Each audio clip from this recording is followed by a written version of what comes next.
guys, I'm back for another video. Now, I figured out this whole camera thing, you know, because last time I was going on about this whole HD thing. So it does do HD, but yes, it does take like a million years to upload things, and obviously before I can even get it on YouTube I have to like lower the quality and stuff of it, which is like kind of annoying. So I'm trying this out. This is basically, I've set it to like the one down from HD, because my camera's got, yeah, HD and then two other settings. The other one's like kind of fuzzy, I think, which is like what my old camera was like. This one's slightly better, because obviously with the HD it like cuts it down so there's not so much screen size, which is kind of weird. And obviously this video is going to go on for like a lot longer than 7 minutes, which is all that I can get out of my camera in HD, which is really annoying.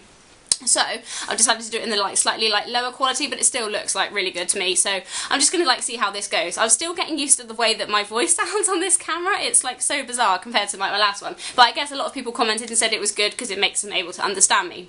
Part of my appeal is gone now. The fact that, you know, I talk so fast that no one can understand me. But no, anyway, so like I said, I'm coming back properly doing my reviews next week. But I thought I wanted to do a video this week just so that I could try and like sort out like the settings on my camera and stuff. But I was thinking, oh, what can I talk about? But you know, because obviously it's Wrestlemania season, and what would Wrestlemania season be without the review of the greatest Wrestlemania of all time, in my opinion anyway. And you know, and I've been promising this to you guys for so long. I've been going on about my Wrestlemania 17 review. I think back from since about when I had about, you know, oh I don't know, it must have been at least about 6 months ago, and I'd mentioned it like way before that anyway. So it is finally time, guys, for my Wrestlemania 17 review. No, seriously though, Wrestlemania 17 was like my favourite pay-per-view. It was, well, not just, I guess you kind of always remember like the first Wrestlemania that you see. It kind of obviously means more to you maybe than the others just because it was like the first one, and Wrestlemania 17 just happened to have like, you know, loads of like really good matches. And the thing now is like, this Wrestlemania, I think it has like 11 matches, which is quite a lot for Wrestlemania, because now people like, on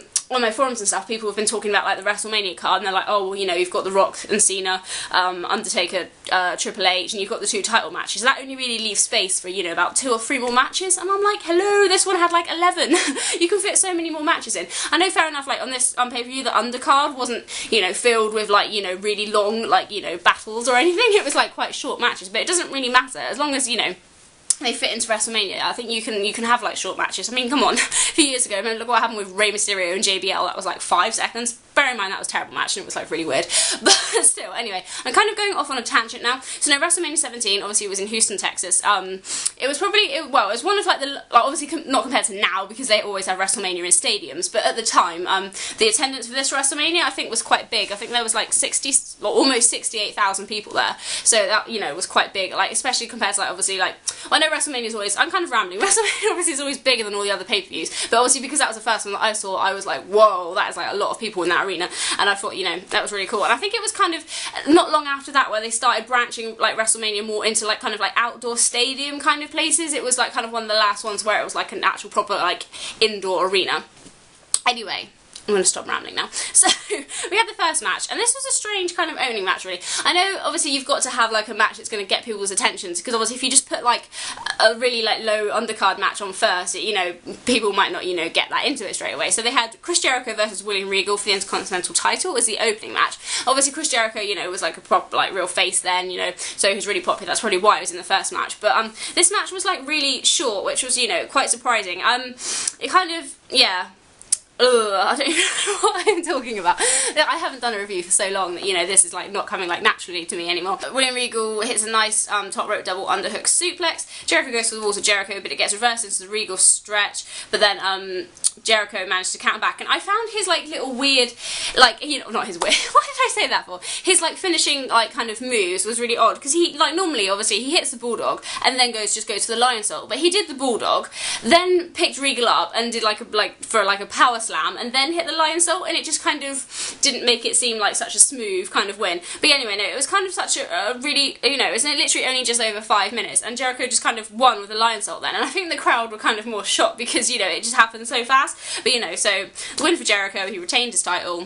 Fans were happy. So then the next match was obviously, yeah, so again this is like what I mean by matches that are just kind of put on there, which you kind of, yeah, wouldn't really expect this kind of match at WrestleMania, but it was Val Venus, Bull Buchanan and the Good Father, so Right to Censor, against APA and Taz. I think the main reason this match was on there was obviously because it was in Texas. Bradshaw was from Texas, and people just basically wanted to see Right to Censor, you know, just get destroyed. I don't know what everyone else thought about them, but I actually used to like Right to Censor. That probably makes me sound really sad. But no, not the fact that I liked them, it wasn't you know, like I kind of, you know, thought what they were saying, you know, was really good and that everything should be censored. But it's just the fact that, you know, they were actually like a good heel team and you could really easily like hate them, you know, so they were obviously doing a good job, so I just thought that they were quite funny. Anyway, everyone's probably thinking I'm really strange now. But anyway, no, so Stephen Richards was out there with the Right to Censor. Jacqueline was with the APAs. I think she was just with the Acolytes for some reason at that time. I can't even remember why. I would love to actually go back. I'm honestly tangenting, is that even a word? Tangenting so much in this video. I would love to go back and actually be able to see like all the episodes of Raw and SmackDown from back around then. I absolutely loved wrestling back then. I mean, I still obviously love it now, but like, you know, like every week I was, you know, just like couldn't wait, you know, to like watch it like on a Friday and Saturday night. So yeah, and just to kind of remember what was going on like around this kind of time, because I see obviously these matches now and I'm thinking, oh, what was the actual storyline? I can't really remember what actually happened. But anyway, this was just, yeah, another short match. It was pretty much the APA like had, you know, were in control. I don't even know really why Taz didn't really do a lot. I think he did like a suplex on someone. That was pretty much about it. The match broke down. It's called, I kept saying the Godfather, the Good Father, as he was known then, went for the Ho Train. But like they didn't even have a name for it, obviously, because they weren't going to call it the Ho Train while he was in the Right to Censor. So JR and like Paul Heyman, yeah, that's another thing, having like JR and Paul Heyman on commentary. I think Paul Heyman was actually a pretty good commentator. Obviously this was like before the whole like invasion thing, so he kind of wasn't really like a heel, but then he definitely wasn't really like a face either, but nowhere near like annoying as like Michael Cole is on commentary. Anyway, so yeah, so he goes for the Ho Train, the move which they couldn't actually give a name to then. They just said, oh, he's setting him up for his move, you know, as great as that sounds. But then Bradshaw you know, gets out of the way and just hits like you know, a super like clothesline from hell to get the win. So that was just, yeah, pretty much just like a filler match, and obviously it was supposed to be like a match so, you know, because all the people in the crowd could cheer because the Right to Censor got defeated, and also because Bradshaw was from Texas. So again, so we've had like two faces winning so far. And then we had the Triple Threat Hardcore title match. Now I always remember this match, right, because there's just so many like funny moments in it, just like things like going wrong and just like really ridiculous stuff. I was trying to work out from the crowd reactions who actually was the face here in this match, and I'm honestly not sure. I think it's Kane, but it's really hard to tell because I don't think Raven was like ever face, and Big Show, I don't know, he just Big Show with hair, it's so weird to see that now. But yeah, it was weird, just the fact, yeah, and Kane like fighting for the hardcore title, and yeah, both of them fighting for the hardcore title really just seems like really funny now because they're both kind of, you know, like all main eventers and stuff. But yeah, anyway, moving on. So I just laughed at the fact that Raven comes out at the start bringing out this like trolley of weapons, and he brings out like a Frankenstein doll, and it's like, what are you gonna do with that? And I'm sure he brought out like a plant as well, like it was, or at least it was like some kind of branch, leaves, like, what really are you going to do with that? Haha, I jab you with a stick. Anyway, moving on. I'm really, honestly, I'm sorry, I haven't done this for so long, I'm just going crazy. So yeah, so literally this one I just remember because they just literally brawled like everywhere. They hardly were in the ring, like literally for like, you know, the first 2 seconds of the match. They brawled in the crowd, they brawled backstage. The best part, my favourite part, was when Kane throws Raven through like that window. I remember watching that, obviously, because when this actually happened on like, was like, you know, properly like live, I was like only 11 years old, so I was like, he just threw him through a window. I just thought it was like the most amazing thing ever. You know, strange child. The fact, yeah, Big Show and Kane, they like, you know, go through the wall. Yes, because, you know, walls are like this thin really, and that you can just like rip them with your hand apparently. But anyway, the best part though was when they were using like the buggy thing. I was gonna say golf buggy then, I don't know why, but like the little, yeah, buggy vehicle things, you know, to drive like around the arena in, and Raven just, you know, drives it like straight into like a little divot, like, you know, into like this fence thing, and it gets stuck, so you can't actually, you move it, and then Kane just gets in another one, and the referee just happens to hop on the back and get driven down with him, which is just like a really funny little detail. But then he actually like runs over like Raven's leg. Now I don't know if that was supposed to happen, but it sounded and looked pretty painful anyway, but that's just something that I've always remembered. Yes, they go back on the stage.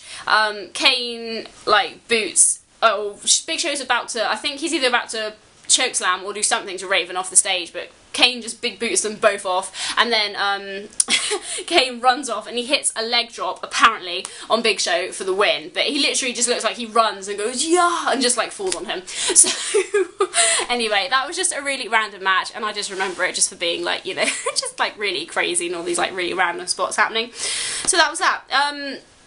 Fourth match was, remember the European title? They should bring that back. We need a title that represents the UK. I'm joking. But you know, it was funny. They make it seem like it was like this like really like prestigious like title, and it like really like wasn't. Like what is actually the point of having a European Championship? I honestly don't know.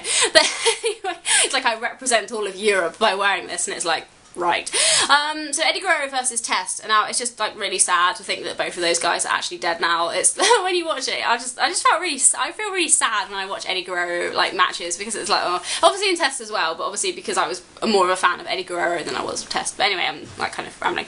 So I laughed, you know, because they were like showing like a clip like before the match of something that like happened on Raw, and obviously it was like had like Albert in it, and it just reminded me of the fact that they had like a tag team called the X Factor.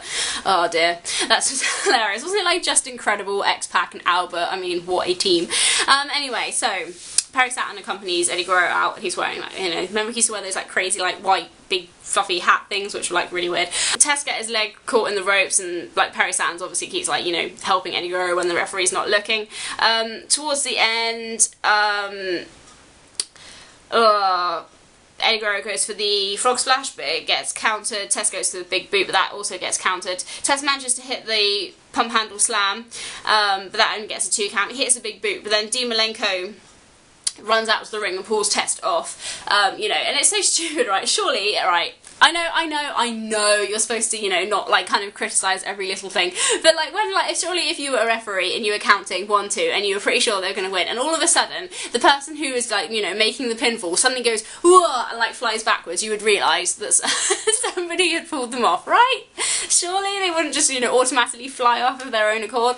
But anyway, apparently not in like, you know, WWE land. So yeah, so Malenko, yeah, is obviously then like kind of like distracting like the referee and Test turns around. Perry Saturn throws the title to Eddie Guerrero, so Eddie hits Test with the title belt and gets the win. So we have a heel win for like the first time at WrestleMania. So that was, yeah, that was, it's just, you know, these, like, like I say, the undercard on WrestleMania 17 wasn't by any means amazing, but none of the matches were really bad. They were just, you know, kind of short ones. You kind of, you know, could get into it and, you know, you didn't mind watching it. It's not like a match where you think, oh, this is so dull, I've got to skip it. It wasn't, but, you know, I'm not saying that all these, like, every single match on the card was absolutely 5 stars, just like the pay-per-view as a whole was really awesome. So, next match. Kurt Angle versus Chris Benoit.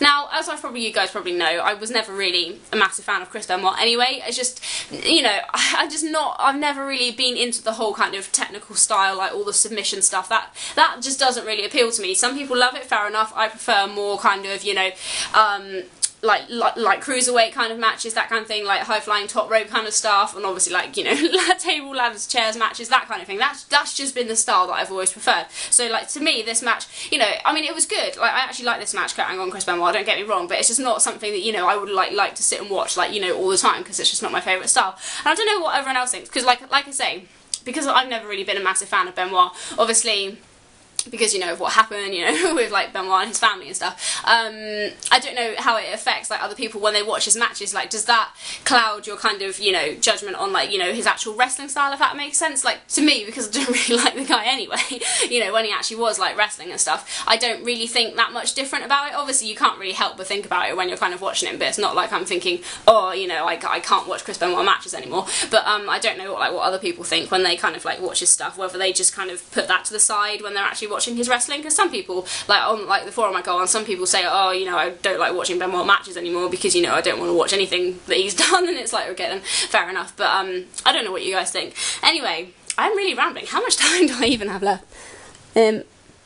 What? How long have I been talking for? Seriously, that is ridiculous. I've been talking for like, you know, 15 minutes or so. I haven't even got halfway through the card yet, that's terrible. So yeah, Kurt Angle, Chris Benoit, I've actually written technical yada yada for like the start, because they just do that whole like, you know, like Kurt Angle always just do that like mat thing where he would just like, you know, grab them around like, you know, the stomach and like, you know, spin around on the mat and do all that kind of stuff, and I'm like, come on, you do that like in every single match, get up and just actually fight. But yeah, so basically before this match, I think on Raw, SmackDown, like Benoit actually made Kurt Angle tap, so he was like, you know, absolutely furious, and he was like, well, it wasn't, you know, in a legal match, there wasn't a ref, so it like technically never happened.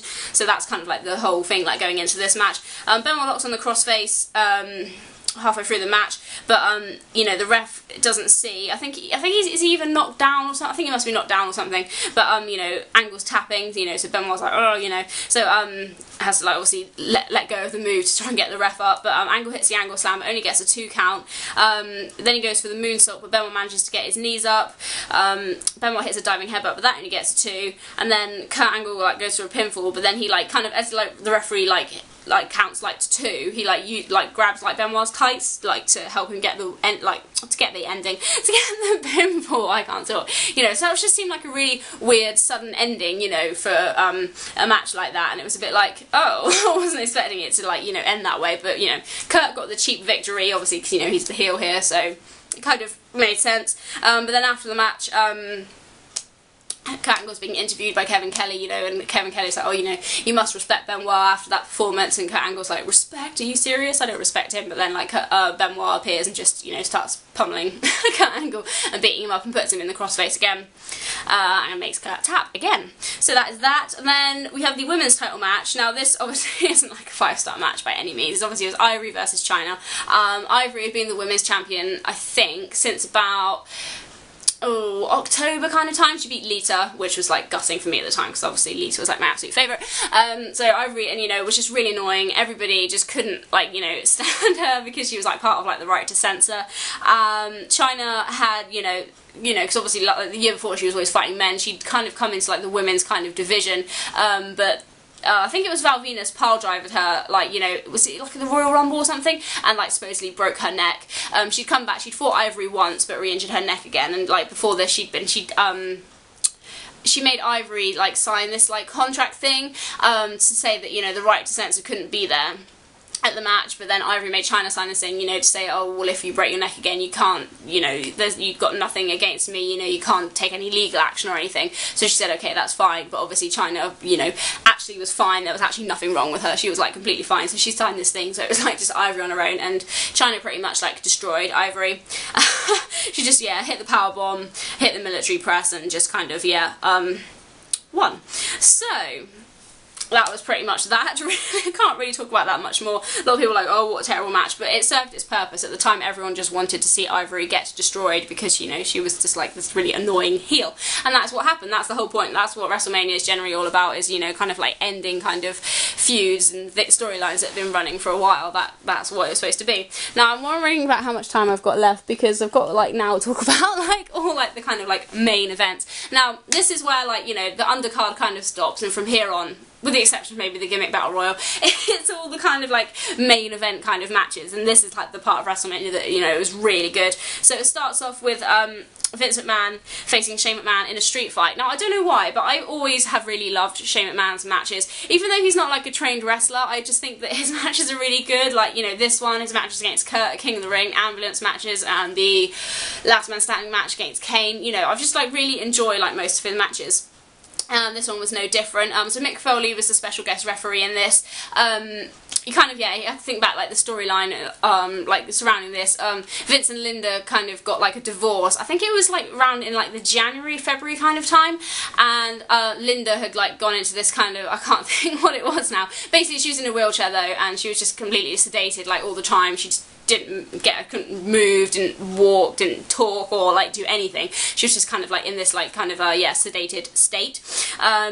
Trish Stratus was kind of, I don't think Vince and Trish were kind of together, but I think they kind of were. But anyway, for whatever reason, Stephanie seemed to be kind of okay with it now after like, you know, their match at like No Way Out. If you remember that one where Trish's face got like put into like a bucket of like, yeah, dirty cleaning water stuff. Anyway, I'm kind of rambling. So yeah, that's the kind of like going into this, like what kind of happens. So obviously Shane was like, you know, yeah, furious at Vince for the way he like, you know, treated like Linda and things, and also he just bought WCW from out of Vince's hands. So that was, I remember that obviously being big storyline at the time. So at the start of the match, Vince is in control. just pretty much like slapping Shane and stuff and punching him and beating him up a bit. But then Stephanie gets in the ring, you know, and tries to like help Vince, and like she slaps Shane. If you count how many slaps there are in this match, there were quite a lot. Shane gets a kendo stick and he's like, you know, just like keeps like hitting Vince, hits him with a TV monitor, and he puts Vince on the announce table, and he goes up to the top rope to do like a diving elbow, but you know, Stephanie's trying to block him, you know, telling him don't do it, and then he just tells her to get out of the way and dives, but Stephanie pulls Vince off, so Shane like crashes through like the announce table. So he's like out for quite like a long time, and this is where like all the kind of like stuff kind of happens. Trish then, Trish brings Linda out in the wheelchair because Vince told her before the match to bring like Linda down when, you know, Shane was like completely like, you know, like immobile and like Vince was about to win. So she does that, and she like, you know, positions Linda there, and like Trish goes to like, looks like she's about to like help Vince get up, but then she like slaps him like in the face, and everyone's like, whoa, you know, because everyone's like, what is going on? Because I can't exactly remember what had happened before this. I know like for some reason Trish wasn't happy with Vince and that, and I can't exactly remember what the reasoning for it was, but anyway, it's just that. So obviously then Stephanie is like, what are you doing? So like, you know, then she comes and like slaps Trish. Like I said, lots of like slapping in this match. They have like a cat fight in like the ring, but then Foley tries to like, you know, separate them, but then Stephanie slaps Foley. Oh, so yeah, you know, that's like slap number 100 in this match. And then like, so then she kind of like, you know, realises, oh, I shouldn't have done that. So she kind of like goes out of the ring and starts running up the ramp. Trish like chases after her, and they kind of obviously leave. So then that just leaves, you know, Shane and Vince, Foley and Linda. I need to change the page because, yeah, I've had to write so many notes for this pay-per-view because it's like so long.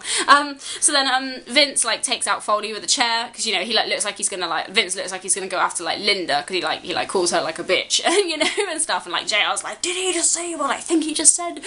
And then, you know, like Foley's like, don't you dare, but then he turns his back on Vince and Vince hits him with a chair. So then he actually picks up like Linda, like Vince does, and like the crowd's kind of like, like what's he gonna do? But he just kind of puts her in the ring and sets her up, like he puts a chair in the corner and puts her on it basically, so that, you know, she can witness him destroying Shane. So he like hits Shane with like a load of or like hits him with like, you know, the trash cans as they call them. It just sounds like really funny. Like those like pathetic little, like, you know, like, I don't know, they're not even like metal, I don't even know what they're made of, but anyway, hits him 2 of those, and then he like picks up the 3rd one.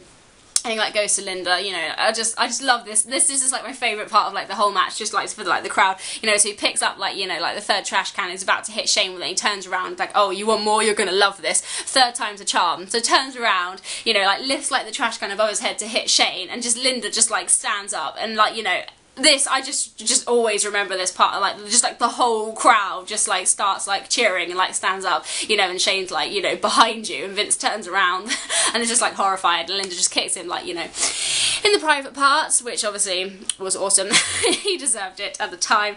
And then Foley comes in and like, you know, completely like takes out Vince, and Shane sets him up for it. I think this is the first time that we saw him do like the coast to coast move, where obviously he puts Vince in one corner, puts like the trash can on him, and then like goes to the other rope, dives off, drop kicks the trash can into Vince, and gets the win. So that was awesome. I just really liked that match. It was awesome, much better than Vince's match at WrestleMania 26 with Bret Hart. That was just that was horrible. Anyway, so here we go. Here we go. This is the best match, right, of the whole card. I'm sorry, people, if you disagree with me, but TLC 2 is one of the most incredible. It's my favourite match, like, absolutely ever. And it's just absolutely awesome, and I love it. Just, like, love every single part of it. And I've watched it, like, a million times, and I could probably, like, recite, like, the whole commentary to you, or at least, like, most of it, because, you know, I am that sad. There are some, like, really weird lines on commentary in this match, I have to say. But still, so... Anyway, this match just makes me sad, because I think obviously I miss like the Hardy Boys and Lita and stuff, but obviously, like, you know, just tag team wrestling as a whole is like so awful now compared to like what it was back then. Yeah, and like there's so many like different things now. Like, do you find like back then they had like a lot of different like lines, and like the wrestlers had lines and like chants and stuff, like, you know, like Devon, get the tables, like they don't really like have like a lot of things like that, you know. And they used to obviously like have like the DX thing, obviously like Rock's lines and Stone Cold's, but there's not really very many people that still kind of do that. I suppose obviously, I don't know who kind of really like does that. It's only like really, well, still really Chris Jericho, really, and there's not like that many people that still have like lines that you can like kind of like chant along with. We start this match, there's just so many spots in this. I can't possibly do like a play-by-play of like this whole match, because, you know, there's so many different bits. Obviously, you know, like at the start of the match, it's never really like, you know, you don't get like the big spots until later. They're just kind of, you know, like testing, like, you know, like kind of stuff. I think the first kind of thing that got like a big kind of like pop was the Hardys do like their like leg drop splash like combo thing on Christian. Obviously, because I've seen like all the different like videos and like read like the Hardy Boys books, and so I know all the things in this match that went wrong and like all the different injuries that people had. Whenever I watch it now, I always like cringe. Like Bubba Ray does like a powerbomb, or like Edge is on the table.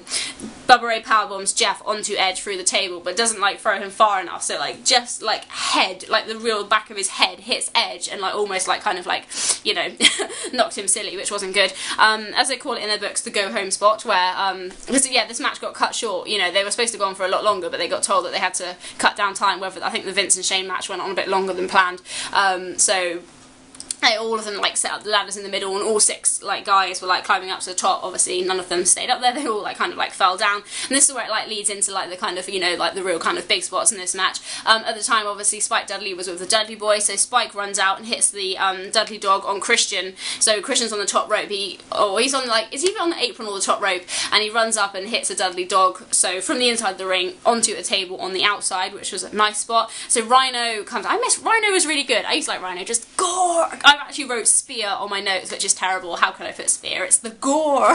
So he gores Matt Hardy through the table, and then the best one, Lisa comes out, and you know, so she runs in, pulls Edge, or as JR says on his commentary, jerks Edge off the ladder, as he like adds in at the end, yeah, and Hurricane Rana's Rhino. Then Lisa hits, like, you know, this is a brutal like chair shot to Spike Dudley, that, you know, because normally like women like chair shots aren't really that great, but Lisa proper cracked Spike over the head with the chair, but then she ends up getting 3D'd. I don't know why she takes her shirt off, to be honest. Like, I mean, why? Just take your shirt off and throw it at the person you've just hit over the head with a chair, but whatever. So then Jeff does the swanton bomb off the big massive ladder on the outside, but this spot ended up not looking that great because, you know, only one of the tables kind of broke, and it all just ended up looking like they all kind of like fell on top of each other. But, you know, and Jeff gets back up, you know, they're like, Jeff Hardy's back up, and then like obviously there's 3 ladders in the ring, and he was meant to like walk across the, you know, the top of like the 3 ladders and get to like the belt, but one of the ladders like collapsed, which, you know, is kind of, you know, annoying because it kind of like ruined the spot a little bit. But, you know, so then obviously he climbs back up and he's holding on to like the title belt, but Bubba Ray pulls out the ladder from under him, which means Jeff swings back into, you know, the massive like spear off the ladder by Edge, which that's probably one of my second favourite spot in like that match. Yeah, I know they've done it before, but that one is just the one that everyone kind of remembers, just the super crazy like spear at WrestleMania 17. And then Rhino, well no, Matt Hardy and Bubba Ray are like, you know, on top of the ladder, like in the ring, like kind of fighting for the belt, but then Rhino comes in and pushes their ladder, so they just fall over the top rope through like 4 tables on the outside. That's my favourite spot of the whole match, just because that actually looked really awesome. And like, you know what it's like when they set up all the tables on the outside and like only like they all fall over or one of them breaks, but like literally they went through all 4 tables like completely broke, and I don't know, I just always get goosebumps whenever I watch that match for some reason, or like that spot in particular. So that's always taken them out, you know, Jeff's being taken out, and Devon's, you know, trying to climb up like the ring, climb up the ladder, but Rhino puts Christian on his shoulders and like climbs up the ladder for him, which enables Edge and Christian to get the win. So that, my friends, is TLC 2 review. That is all you need to know. That's the end of my review. No, I'm joking. But, you know, that's just like, you know, the best match. I absolutely love it, and I could watch that match like every single day and I wouldn't get sick to death of it. So then we had the gimmick battle royal. Now, and I know it was for like nostalgia purposes, and obviously because I was like obviously on Twitter when I was watching this and like commenting about it and stuff, and like people were like, oh, that's awesome, don't diss like 80s wrestling, but you know, I wasn't around then, so I couldn't. And just some of the characters, I mean, like, you know, who did we have in this match? Duke the Dumpster Drowsy. I mean, seriously? The Goon. Repo Man. Like, what? Gobbledygook, a Tugboat. Honestly, I don't know why I find Tugboat so funny, but just someone like, you know, like a sailor going, hoo, yeah, like every time, it makes me laugh whenever I watch that match. But anyway, Iron Sheik wins, and then Sergeant Slaughter comes back in and camel clutches the Iron Sheik. So that's all you need to know about that one. So then we had Triple H versus Undertaker round 1. Now it's like really weird like watching this one and comparing it to like, you know, like their match like now, and you know how, you know, obviously because Undertaker was in, you know, his like American Badass gimmick then, which I absolutely love. I've still got 30 minutes. I should be able to fit 2 match reviews in 30 minutes. At least I hope so anyway, or this review is going to be like 40 minutes long. Crazy. You see, I have to like make up for, you know, how much time you guys have missed with me. But anyway, so yeah. So Triple H obviously, yeah, facing Undertaker as Biker Taker, which is much better. I don't like him as the Dead Man. I much prefer him as American Badass, but whatever. So, you know, this match kind of starts off as like a kind of like, you know, normal kind of match. Triple H tries to use the sledgehammer, but the referee pulls the sledgehammer away. The ref gets like bumped.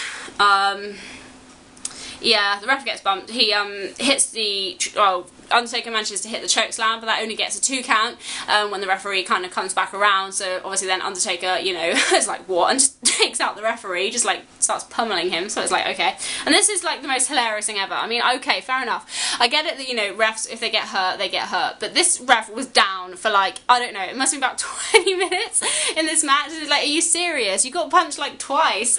You're down for like that long. It's ridiculous. But they brawl in like the technical area, because obviously this turns into like a complete, you know, brawl from after this. They're kind of fighting on like, yeah, so it's like on like a tower kind of thing, and they're kind of fighting on like the different levels on it. Triple H gets a chair and he starts like hitting Undertaker with a chair, and he goes for like a final chair shot, but Undertaker grabs him around the throat and chokeslams him off the tower. And you know, if when they like, you know, first do it, it looks like it's like really amazing because you can't see how far he falls, and then they show it from like the other angle and you just see it's on this like spongy mattress thing, so it looks like really ineffective, and it's like, oh wow, that was lame. So yeah. Then Undertaker dives off and just hits like a diving elbow. So they go back to the ring. Undertaker tries to use a sledgehammer, but Triple H low blows him.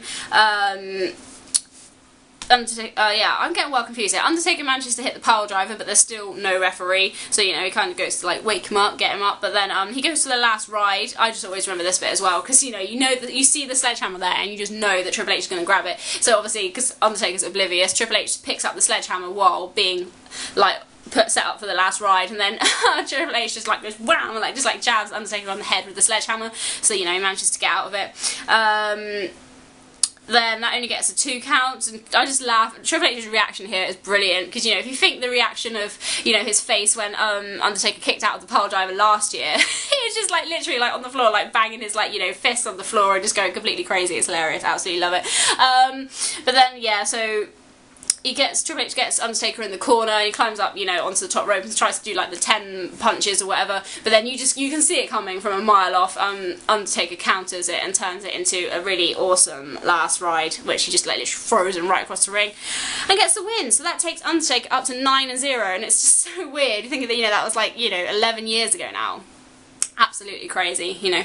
I don't know, I wonder if then they knew like how like, you know, like big like the streak kind of, you know, would have become, like whether it would have got to 20. I have like no idea, but yeah, I don't know. I still don't know if they're gonna, I can't see them breaking it this year either, but you know, I'm gonna talk about that like, you know, later or next week. So anyway, then we get on to the main event, which was the WWF, well yeah, because they WWF because it was at the time, WWF title match between Stone Cold Steve Austin and The Rock. Obviously this one was pretty big, you know, this rivalry had been going on for quite a while. Obviously it was like the 2 biggest faces in the company at the time. Don't you find The Rock's always really unlucky? Whenever he's in like main events at like Wrestlemania, it's always like, you know, like he always ends up being the one that gets booed. Obviously like this one, because it was in Texas, so obviously the fans were going to cheer for Austin. At WrestleMania 18 it was like against Hogan. Obviously he was the face, but he ended up kind of, you know, like getting booed. At least like this time it will be in his hometown, so he'll be the one that should be getting the cheers when he faces Cena. But anyway, so before the match started, the announcer announced, I can't think, who even was the announcer in this one? Was it Howard Finkel? Probably was, can't remember. He announced that it was going to be a no disqualification match, and it was like, you know, so at the time, you know, when I was younger, I didn't think anything of that. I was just like, oh cool, it's no DQ now. You don't think, oh, that means there's going to be something kind of iffy happening, or some kind of like screw job going to happen. So yeah, The Rock's getting booed quite a lot. I love it. In this match, he kind of reminds me of Cena, because even though he's like getting booed, when he does like his like proper like kind of, you know, moves, he gets cheered, and then like the boos like kind of like get continued. It's always like when Cena does like the whole, you know, 5-knuckle shuffle thing. Everyone chants along with it and then boos him after he does the move, and it's like, what? But anyway, so they brawl around the ring and in the crowd. Rock gets back the momentum, but Austin hits The Rock with the ring bell, which busts him up. Like, I can't really remember many matches where Rock really properly kind of bleeds. I mean, he's like proper, like covered like in blood in this one. And it is just still really bizarre when you see matches with people bleeding, just because we've had it so many years now without hardly like any blood. To see someone, or like 2 people, like completely just like bleeding like all over their faces and stuff, it's just really bizarre, kind of getting used to it again. yeah, so Austin uses a ring bell. The Rock kind of falls on the table, the announce table, and it just kind of like collapses under him, which I don't know. I've always kind of wondered if there was ever meant to be like a spot using like the announce table, because generally like in title matches and stuff they end up using like the announce table for spots, but obviously it like collapsed, you know, before they could do anything, so who knows what would have happened there. Austin had the advantage. Rock manages to fight back. He uses ring bell too. And hits Austin with the TV monitor. Austin's like busted up in this by this time as well. They kind of use like each other's like moves a lot in this. Austin goes for like the stunner, but it gets countered into the sharpshooter. You always remember this because in like the I think it's in the video when they did like for Survivor Series 2001 to like Creed My Sacrifice, they showed like Austin kind of like screaming like with like blood like pouring down his face, or was it The Rock? It was like one of the two of them. Anyway, but then Austin manages to use a sharpshooter of his own. Rock gets out of it. Yeah, do rope breaks apply, you know, in like no DQ matches? Because obviously Earl Hebner was still making them, you know, like stop submission moves when they got to the rope, but surely if it's no DQ they shouldn't have to. Just a thought. Anyway, but then Rock hits the stunner on Austin, you know, so crowd cheering to that. Then Vince comes down to ringside and it's like, what is he doing here? You know, like Rock and Austin both hate him. Rock hits the spine buster in the people's elbow, but then Vince interferes and pulls the Rock off, and you know, oh, something's happening here.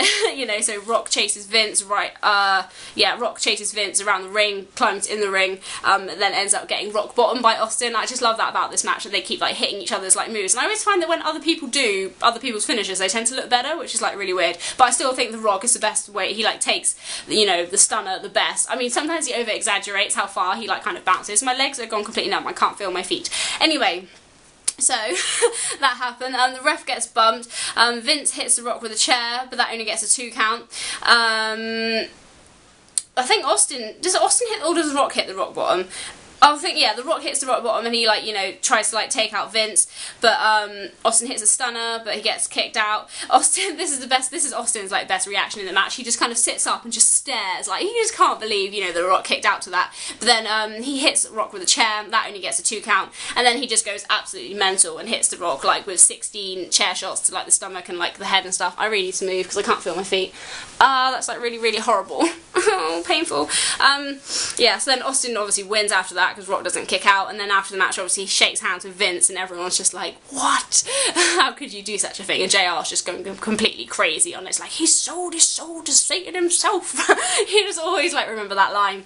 So yeah, so it was a good, you know, like pretty much like back at this time, you know, there wasn't like really any technical masterpieces on this, you know, like pay-per-view of like wrestling. A lot of it was a lot of brawling. There were a lot of obviously no DQ matches or matches where refs got bumped, so you know they went off and like brawled and stuff, but it was just a really, really good pay-per-view. There were so many good feuds happening at the time. TLC 2 was amazing. I love the street fight. Yeah, and it just probably always will be my favourite pay-per-view. I really can't, you know, see anything, you know, taking its spot as my favourite pay-per-view. So thank you for listening to my really, really, really, really long review. I'm hoping that I've still got some time left.